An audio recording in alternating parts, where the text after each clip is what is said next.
Hey, you forgot something! I hurriedly called Ethan as he headed off on an overseas business trip. But no matter how many times I called, there was no answer from Ethan. Then I stumbled upon Ethan's affair. So, the business trip was a lie, huh? Cheating on me like that? I won't forgive this. Oblivious to my vengeful thoughts, Ethan finally called me in high spirits. Just landed at the destination. So, what did I forget? You forgot your passport. What? That was the moment I began to enact my revenge.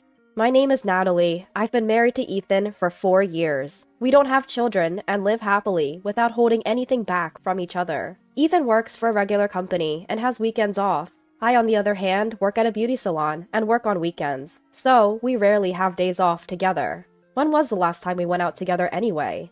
Because of my job at the salon, I often hear about honeymoons from brides-to-be. This topic naturally comes up a lot. Today's client was planning to go to Hawaii soon. Hearing this, I felt increasingly eager for the two of us to go on a trip. A vacation? Sounds good. It's been a while since Ethan and I went on one.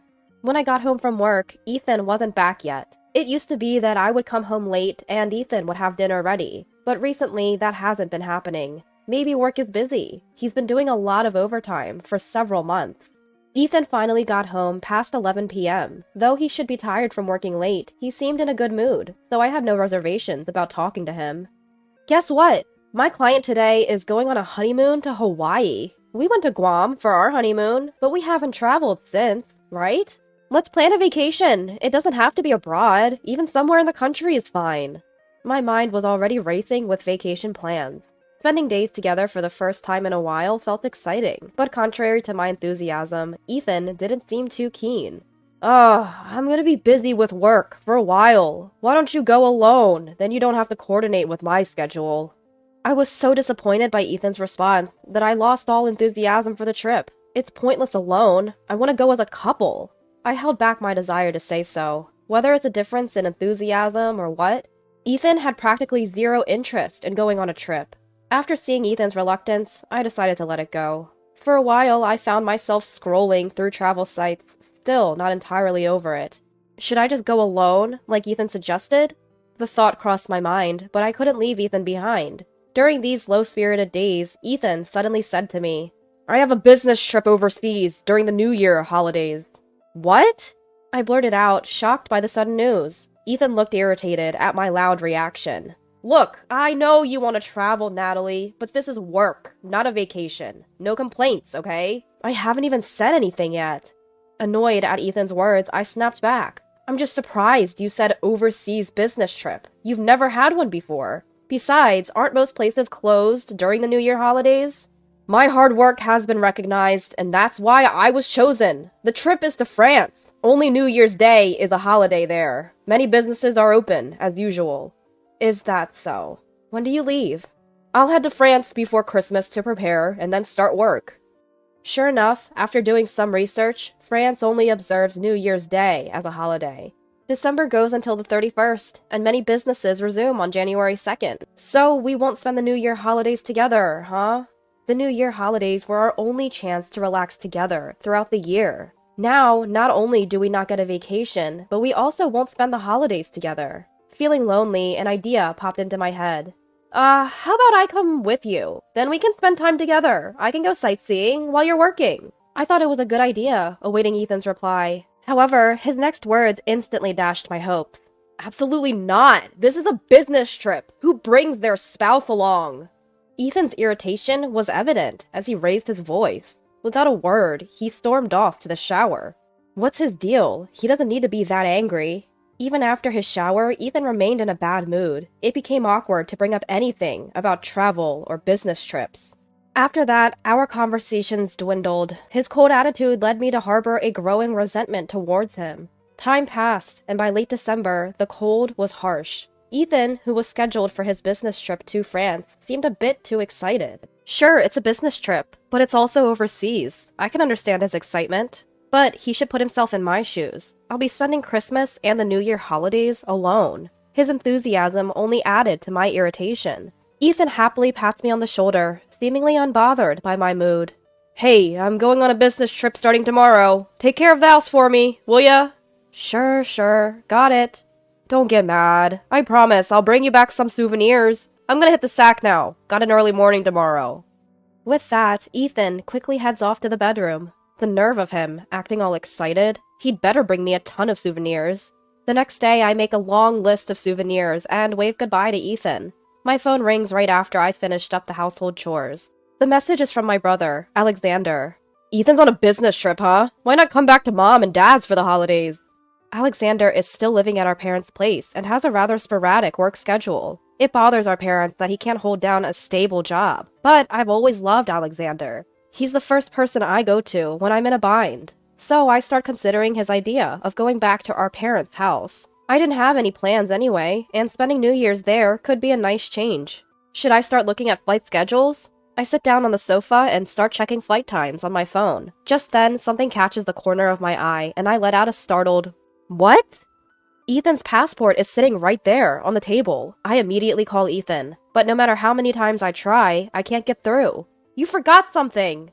I send several messages, but no reply. I have no choice but to go to the airport myself. Panicked, I call Alexander for help.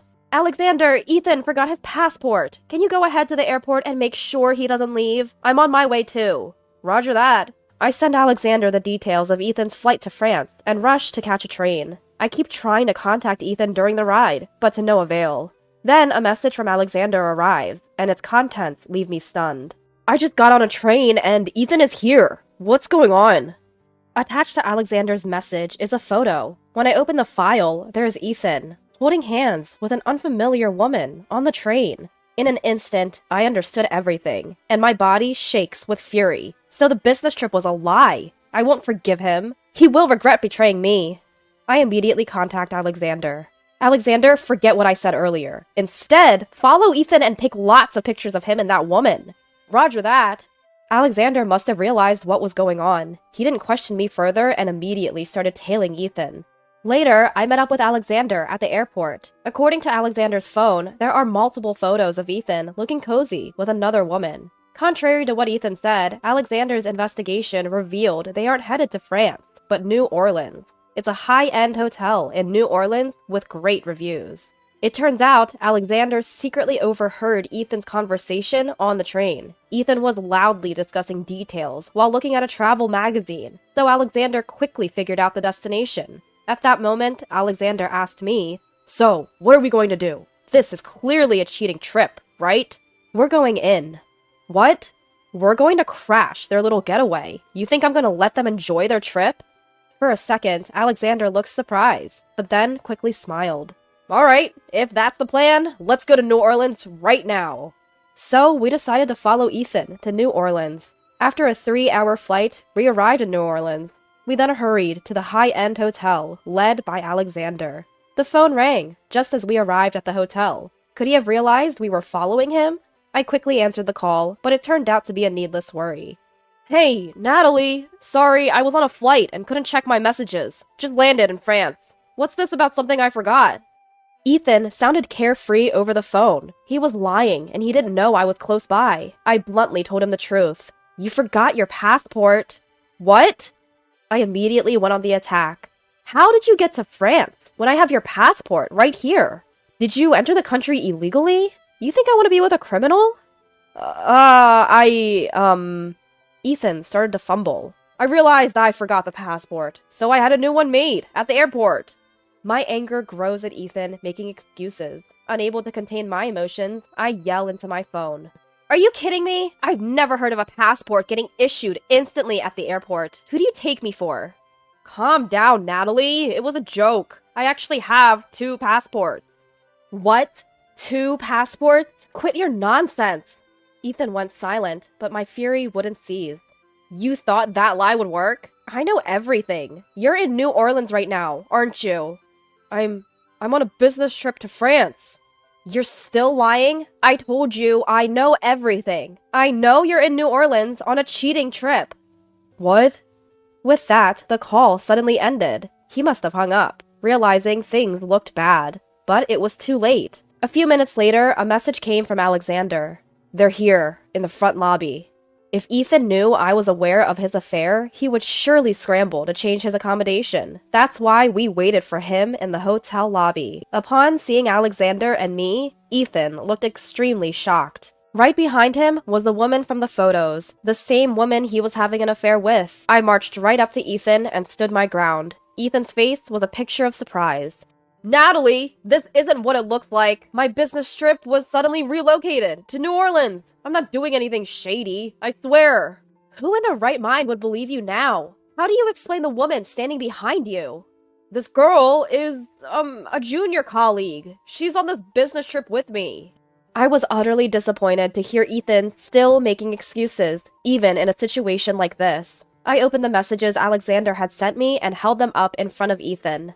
So what about this? How do you explain holding hands if you're just colleagues on a trip?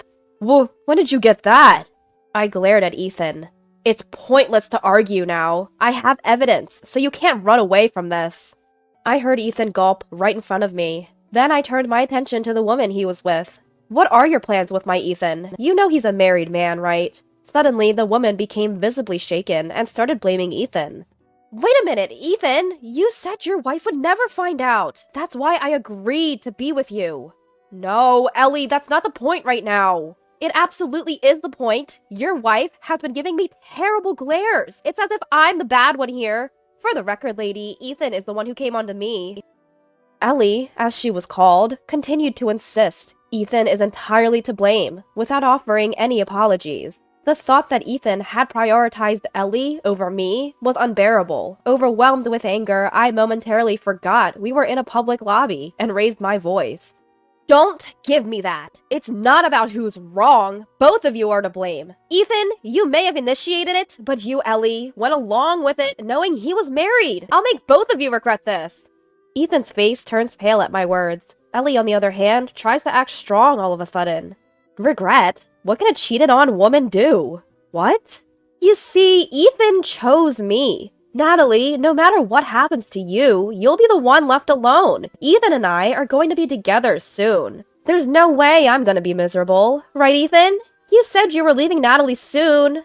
Ellie says, staring back at Ethan. Ethan then looks back and forth between Ellie and me, then starts speaking, seemingly having made up his mind. I won't marry you. The only one I love is Natalie. What? I just found you convenient to hang out with because Natalie and I have been missing each other. Today is the end of this relationship. I'm going back to Natalie. Upon hearing Ethan's words, Ellie's face fills with despair. Ignoring her, Ethan starts to apologize to me. Natalie, I'm really sorry. My judgment was just off. I won't cheat ever again. I've just been feeling lonely because we've been missing each other.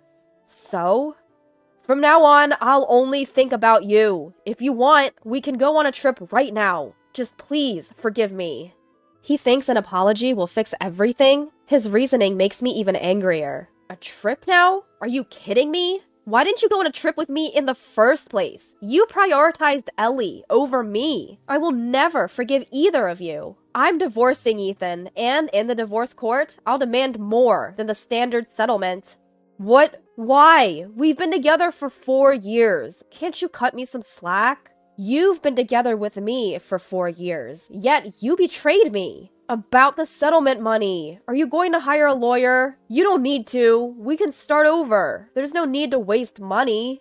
At this point, my anger with Ethan goes beyond infuriation to sheer disbelief. That's when Alexander, who had been observing us, starts to speak. Alrighty then, bro. I know a good lawyer. Took care of him back in the day. He'll probably give you a good rate.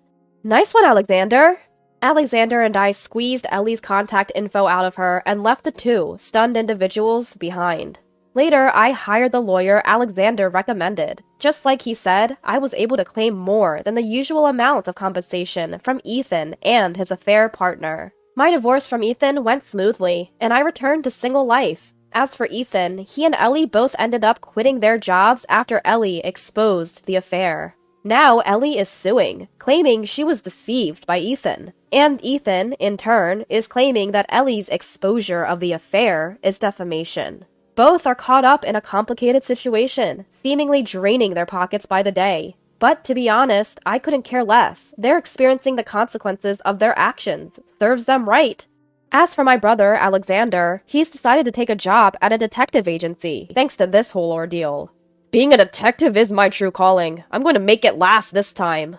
He's quite ambitious. Time will tell how that works out. For now, I hope to live a life where I won't have to rely on Alexander's detective skills ever again.